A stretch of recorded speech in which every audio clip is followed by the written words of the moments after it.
Hey guys, Caleb here with DSLR Video Shooter, and in this video we're going to talk about surfaces for B-roll, and I'm actually going to start a whole series on my B-roll process. So many people have asked me how I film and light and set up all the shots that you see in these videos. So we're going to be breaking it all down, and I figured I'd start with surfaces and backgrounds because I use a lot of different materials and products to get a good look, and I think that's kind of a good base to start with. So we're going to start there. In the future we'll get into lighting, camera setups, camera movement, all of that fun stuff. With that out of the way, let's head over to the B-roll bench and jump right in. So this is where I film the majority of the B-roll for the channel, and this is our first surface. It's simply a table, and more specifically a 4-foot by 4-foot piece of walnut plywood. So you can make something like this yourself, use a desk or a table, and I would pick something that you like the way it looks, so you can use that, and then we can put stuff on top of this if we want to kind of customize that look. So I'll try to link to everything in the description, including the 4 legs that I just screwed to the bottom of this board. So this is our first surface, and we've got a second angle here, which we'll be using to kind of demo what things look like. So I'll zoom all the way out. Here's a portion of our table. We're not going to talk about lighting in this video, but we'll get to that in the future. To show off each of these surfaces, we're going to be using this pair of headphones, which the kind people over at Meze sent me. They're pretty nice, 99 Neos. They look like this, just really, really solid, nice headphones. So we'll be using these headphones as kind of our subject for the rest of the video. I'll go ahead and zoom in, and right away you can start to see what things look like. You've probably seen this tabletop, this look a lot here on the channel. I'll go ahead and turn off the house lights so we can just have our main key light. And there you go. Looks pretty good out of the gate. I can go ahead and, set my focus here, move this box out of the way, and start capturing some pretty nice B-roll. So that's our first surface, just using whatever tabletop you have available to you. So now let's start throwing down some different surfaces, and I'll show you a couple things I have found that work really well. One of the easiest ways to customize this setup is to use some simple paper. You can use larger backdrops like we've talked about here on the channel in the past, but I really like these smaller ones, which work great, especially for this table. So this right here is a 4-foot wide by 25 feet or something white paper roll. I'll have a link in the description to that. There's tons of different colors you can get. I dig neutral stuff, so we're going with white. You could have some cute roll over setup, some custom rig for all this, but I found what works really well is just to grab the paper roll, position it on one end of your table, and roll it out across the whole thing. And then I like to use these little clamps to hold everything in place. I'm gonna literally clamp it right in the center of that cardboard roll, just like so. Now it's not gonna go anywhere. And just like that, we have a nice large white surface to work with. I'll zoom back in, get rid of these clamps, and I'll bring in our headphones, and boom, a nice white backdrop for your B-roll. Works great. This is a very clean look. We could do some more work with the lighting, but we'll talk about that in the future. As a side note, another great place to get paper is craft stores. This is like a really cheap craft roll I got at Hobby Lobby, so that could give you another interesting look if you want to kind of mix things up and not spend a lot of money. So Hobby Lobby, Michael's, all those places, you can get a lot of great stuff, which brings us to our next surface, which is framing paper. At least I think it's called that. I'm not exactly sure, but this stuff is awesome, and it's one of my favorite surfaces to use. This one's a little dirty, but you can pick this up at places like Hobby Lobby. That's where I got these. And essentially, they're used in the back of framing. So if you're putting together a giant piece of art with a frame, you would put something like this behind it. So in the back of the store, they have these huge walls of this stuff, and there's all these different colors, different textures. So here's a nice red. And what's cool is they're kind of double-sided. So there's red on this side, and then I have white on the other side. So with just one, piece of kind of papery cardboard, nice durable material, you get 2 different colors and 2 different surfaces. Another surface I used a lot, especially back in the day, is poster board or foam board. Now this isn't necessarily my favorite because it's not as durable. There's a foam center, so if you have something heavy on this, it's going to kind of crush it. But what's nice is you can double this as a reflector board, which I use constantly. So if you're just getting started, you want some fill for your videos, you can use these, and they also make really nice backgrounds for something really clean and white like that.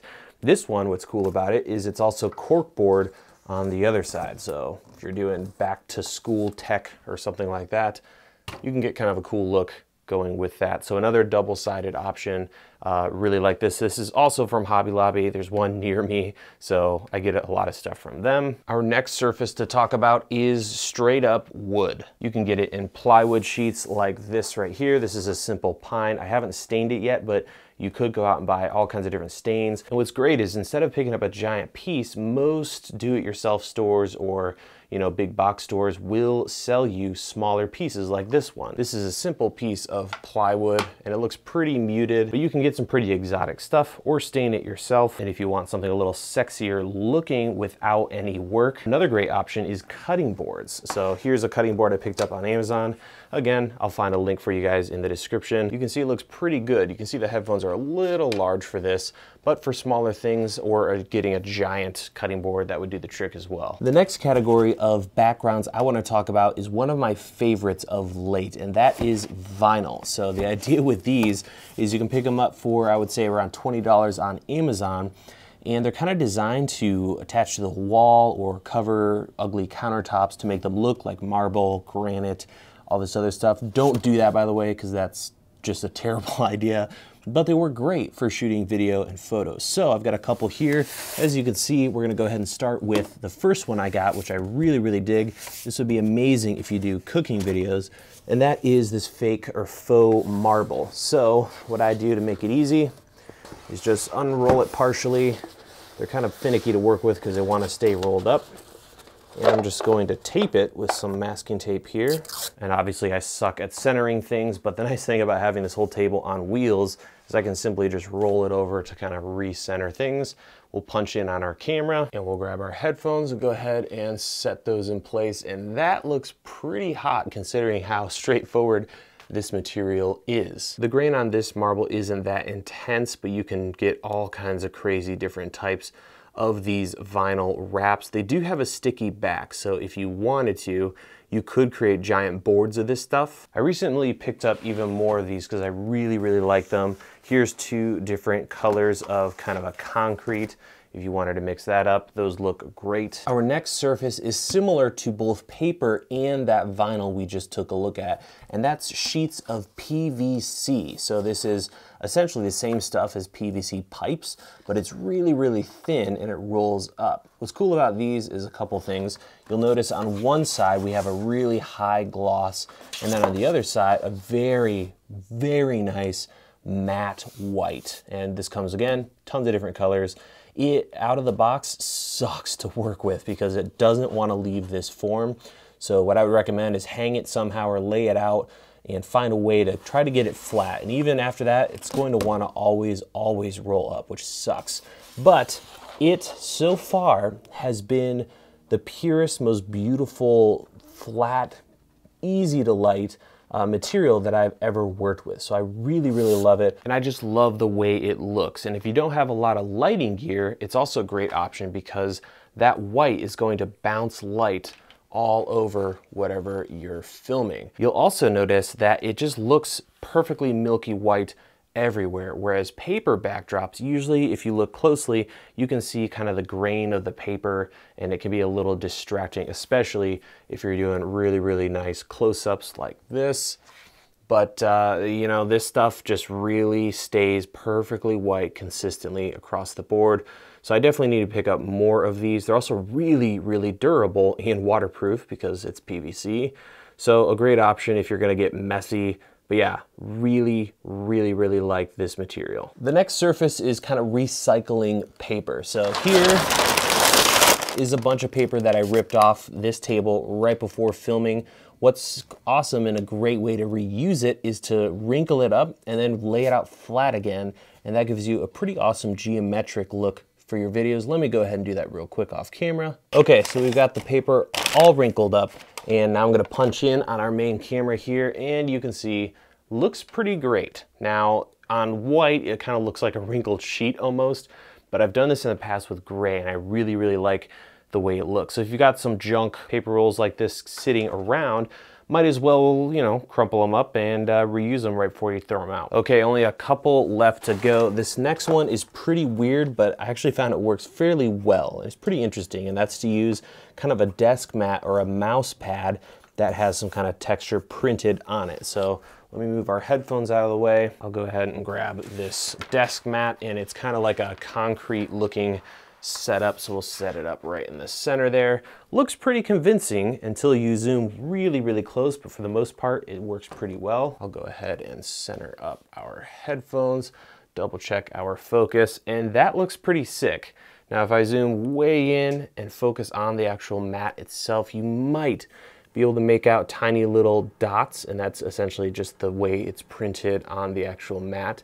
But if you're, you know, just a hair out of focus when it comes to that background, and I'm at 5.6 for my aperture, so it should be pretty easy to do that, it looks pretty convincing. And what's cool with this is it's almost impossible to damage because it's this, you know, really easy to work with. It's not paper, so it's not going to, you know, get any kinks. There's no bubbles like the vinyl. And when you're done, you can fold it up or roll it up or use it as an actual desk mat. So there's several different versions of this. I'll link to this one in particular in the description. It's from Amazon.